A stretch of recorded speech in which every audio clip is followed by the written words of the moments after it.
The door was not there yesterday. I swear it wasn't. I had walked that corridor 3 times already. Same cracked walls, same peeling red paint, same flickering light at the end of the hallway. But now, halfway down the corridor, there it was. A wooden door. Deep red.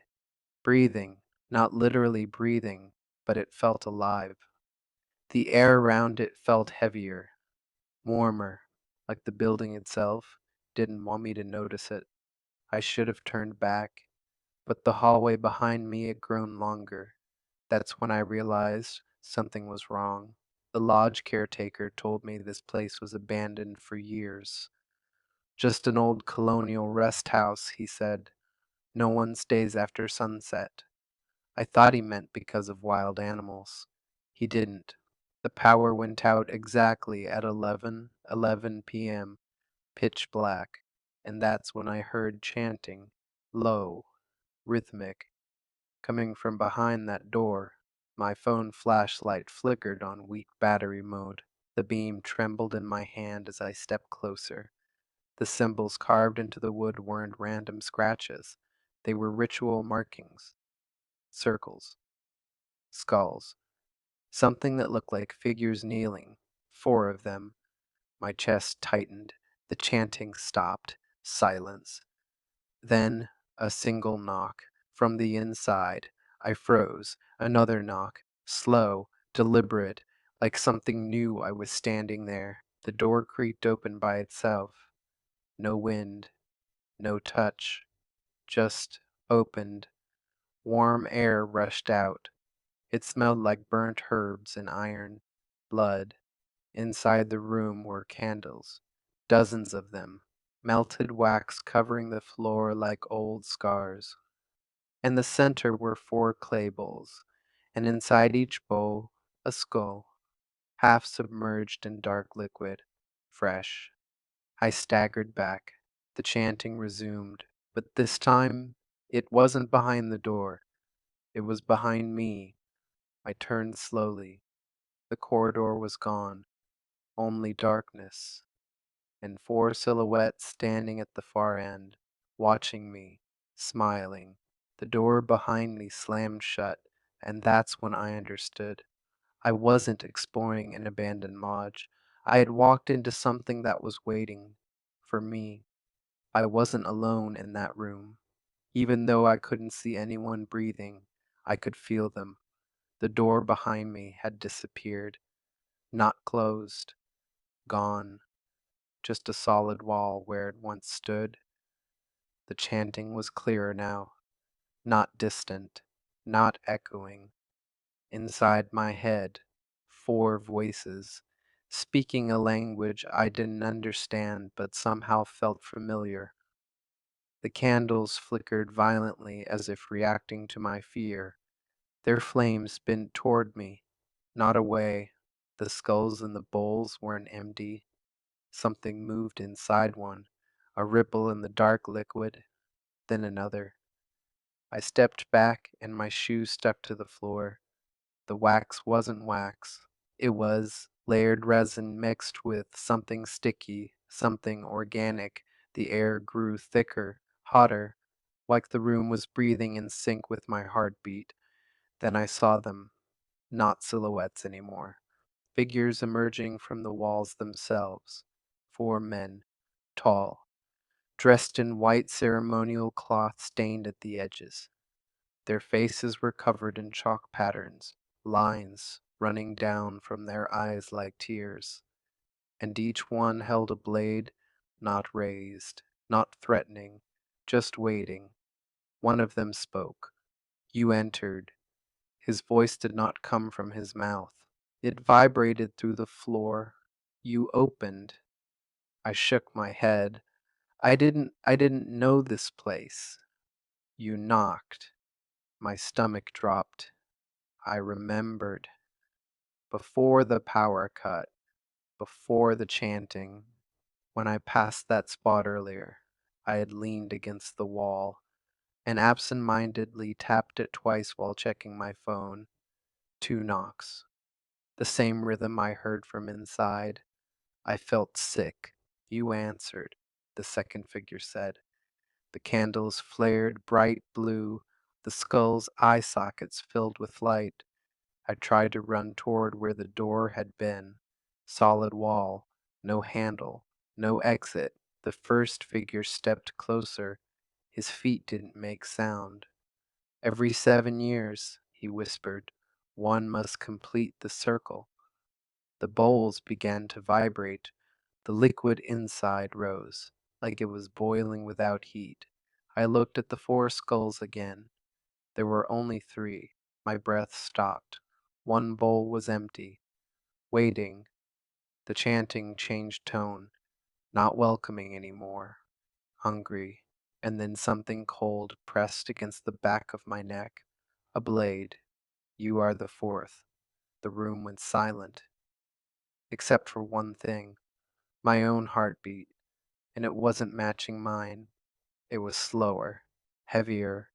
Like something else was sinking to me. The figures began moving in a circle. Around me, around the bowls, around the empty space meant for a skull. And that's when I noticed something carved into the floor beneath my feet. A name. My name. Carved long before tonight. I stared at the carving. It was my name. Same spelling. Same crooked R I always hated writing. But the wood around it was old, darkened with age. The cuts weren't fresh. This wasn't done tonight. It had been there for years, maybe decades. The four figures stopped moving. The chanting stopped with them. Silence pressed against my ears so hard it hurt. You were chosen before you were born, one of them said. His lips didn't move. The voice came from everywhere. I shook my head. That's impossible. The air in the room shifted. The walls weren't wood anymore. They were layered, like thin skins stretched over something alive, and beneath the surface, shapes moved. Hands, dozens of them, pressing outward, trying to reach. You carry the mark, another voice whispered.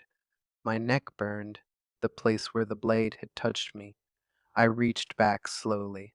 My fingers brushed something raised, not a wound, a symbol, carved into my skin, fresh, still warm.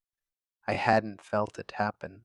The empty bowl on the floor began filling, not with liquid, with shadow. It poured upward from the ground like smoke in reverse. The four men lowered their blades, not to attack, to kneel. All four dropped at once, heads bowed. To awaken, they said together. The fourth must remember. Remember what? Before I could speak, the room flickered. For a split second, I wasn't in the ritual chamber anymore.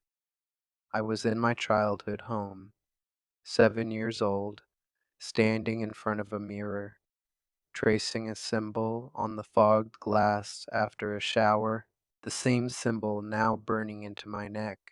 I staggered backward. No, no, I didn't know this.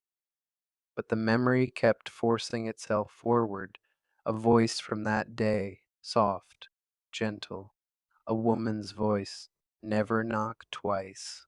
My mother. I hadn't thought about that moment in years. She had grabbed my hand suddenly, pulled me away from the mirror, fear in her eyes. Some doors answer back, she whispered. The room snapped back into place. The chanting resumed, but slower, stronger. The shadow inside the bowl formed a shape, a skull, not bone, not solid, just absence shaped like one, and it was turning toward me. You left once, one of the kneeling figures said, but the circle never breaks. My breathing grew shallow. What circle? The walls rippled violently. The hands beneath the surface started pounding. And then I saw it. Behind the four kneeling men, there was a fifth figure, standing in the darkness, taller, not wearing white, watching me. Its face was blurred, like something my eyes refused to process. It stepped forward, the others bowed deeper, and when it spoke, I recognized the voice. It was mine. You shouldn't have come back. The candles exploded out. Total darkness, and in that black silence, something grabbed my wrist, cold, familiar, and it whispered one word into my ear. Remember. The hand gripping my wrist felt like smoke wrapped in ice. Remember, it whispered, and the past broke open inside my mind. 7 years ago, the same village, the same red chamber, but I wasn't a victim then. I was standing among the robed men, dressed in white, holding a blade. My mother had been dying, doctors had no answers, and every night she warned in her sleep, "Don't knock twice." One night at 2:11 a.m., she walked barefoot into the forest. I followed her and found this chamber for the first time. There were 5 men that night. The fifth one was me. The vision snapped back to the present. The tall, blurred figure stood before me. "You asked for help," it said in my own voice. The bowl glowed red as memory sharpened. I had begged for her life. I had promised anything. The next morning she recovered, a miracle. I never questioned the cost. Now I saw the truth. "Take the years from me instead," I had said. The 4 kneeling men lifted their heads. They weren't strangers. They were different versions of me, older, broken, scarred. I hadn't escaped the bargain. I had been split by it. "The fourth must return," they whispered together as the mark on my neck burned. Behind me, a wooden door appeared, my childhood bedroom door. "Knock, knock." The rule echoed in my mind.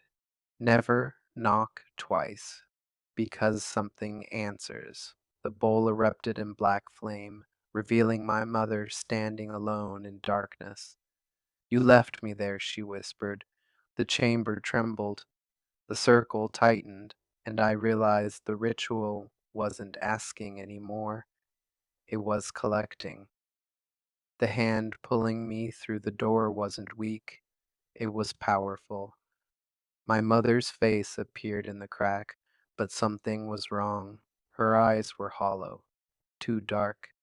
"You promised," she whispered, and I remembered everything. 7 years ago I made a bargain. To save her life, I agreed to split my own. I divided my years, scattered the debt across different versions of myself. When the ritual reopened, only one version would remain. The rest would be reclaimed. The 4 men kneeling around me weren't strangers. They were me. Different outcomes, different paths. The careful one, the broken one, the angry one, the terrified one. "One survives," the blurred figure said. 3 return. The chamber cracked. The bowls pulled at us like gravity. The terrified version went first, dragged backward into a skull-filled bowl, dissolving into smoke. The thin one stepped back willingly, turning to ash. 2 gone. The scarred version attacked me, furious. The older version stopped him, then shoved him into the flame. His scream vanished into black fire. Now only 2 remained, me and the older one. He looked calm, almost peaceful. "You wanted more time," he said softly. "I already lived it." Memories rushed into me, years I never remembered living. He had carried them. The time I traded away. "You get to stay," he whispered, and he stepped into the darkness. The bowls shattered. The chamber went silent. I stumbled outside. 7 years had passed in the real world. Not one night. 7 years. My phone lit up. A message from my mother sent just now. 2 words. Knock twice. From inside the chamber behind me, I heard it again. Knock. Knock. The knocking behind me wasn't loud. It was patient. Soft. Familiar. Exactly the way my mother used to knock on my bedroom door when I was a child. My phone vibrated again. Another message from her number. Don't ignore me this time. 7 years had passed in the real world, not one night. 7 full years. If that was true, then where had I been? The chamber door creaked open behind me. I heard footsteps, bare, slow, slightly dragging, just like hers. When I finally turned, she stood there exactly as I remembered. Same dress, same gentle face, but the light bent around her unnaturally. You left me alone, she said softly. Her shadow stretched too far across the ground, reaching for my feet. She told me she had watched someone wearing my face for 7 years, laughing like me, living like me. But it wasn't truly me. That was the older version, the one who had taken my place after the ritual, the one who carried the years I traded away. The truth hit me hard. I hadn't returned to my life. I had been stored, preserved, waiting. The replacement has died.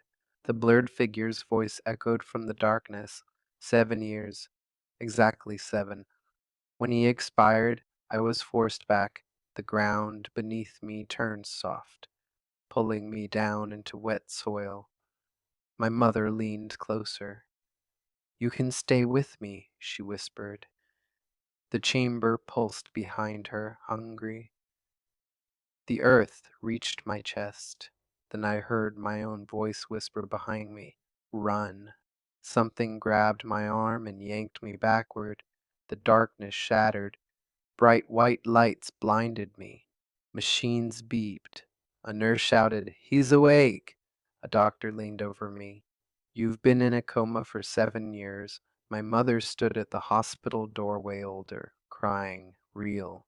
But behind her, for just a second, I saw it, watching, waiting, because comas aren't pauses, they're negotiations, and I had just woken up, which means something else didn't. The hospital room was too clean, too bright. Machines beeped steadily beside me as doctors explained I had been in a coma for 7 years after an accident. My mother held my hand, older now, trembling with relief. She said I had come back, but I wasn't sure that was true.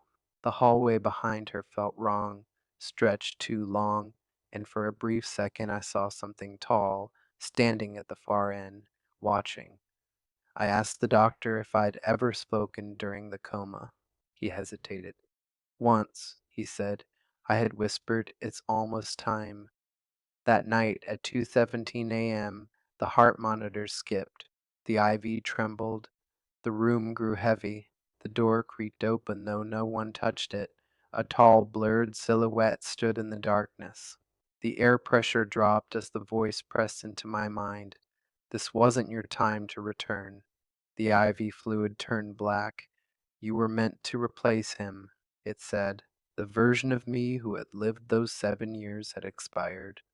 The debt wasn't complete. Pain burned through my veins as the monitor flatlined. Doctors rushed in. Defibrillator pads struck my chest. For a moment, I rose above my body, watching them try to bring me back. The tall figure stood nearby, calm. You cannot live twice, it whispered. Then another hand grabbed mine, the older version of me, from the chamber. You're not finished, he said. The hospital walls cracked like glass, revealing clay and stone beneath. The ritual circle had always been there. The hospital was built on it. I had never left. Another shock slammed into me.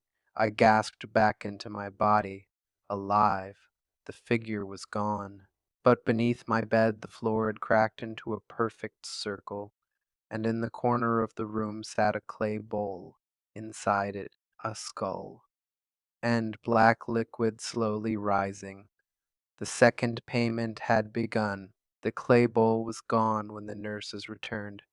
The corner of the hospital room was clean, empty, but the faint circular crack beneath my bed remained. Perfect, intentional. I didn't tell anyone. The ritual didn't need witnesses. It needed timing. 3 nights passed. Doctors called my recovery miraculous. My mother stayed beside me, but she avoided looking directly into my eyes. Sometimes I caught her studying my reflection instead, as if checking whether I was truly me. On the fourth night, at exactly 2:11 a.m., the power flickered. Then came the sound. Knock, knock, soft, measured. No one visits at that hour. The door slowly opened to a long, dim hallway. At the far end stood the tall, blurred figure, closer than ever. It didn't enter. It didn't need to. The vessel holds, it said calmly. Behind me, my mother's voice whispered, "Did you hear that?" She was awake, not afraid, expecting it. When I grabbed her wrist, she looked at me with something like pity. "You don't remember the last part," she said gently. And then the truth fell into place. 7 years ago, I hadn't made the bargain. She had. I wasn't the one who knocked twice. I was the answer. She had split my life to protect me. I was the offering divided, preserved, replaced because something had marked me long before the ritual ever began. The 7 years taken weren't mine, they were hers. That's why she looked older, why she wouldn't meet my eyes. The debt wasn't collecting from me, it was finishing with her. The blurred figure extended its hand respectfully. "You kept him intact," it said. She smiled at me one last time. Never knocked twice. The hallway cracked open beneath her, swallowing her into darkness. The next morning, no one remembered her visiting. No record. No chair beside my bed. Only a message on my phone from an unknown number. Payment received. Do not knock a fourth time. That night I heard it again. Not 2 knocks, not 3, but 4, and this time. It came from inside the walls. If the story chills you, hit the subscribe button.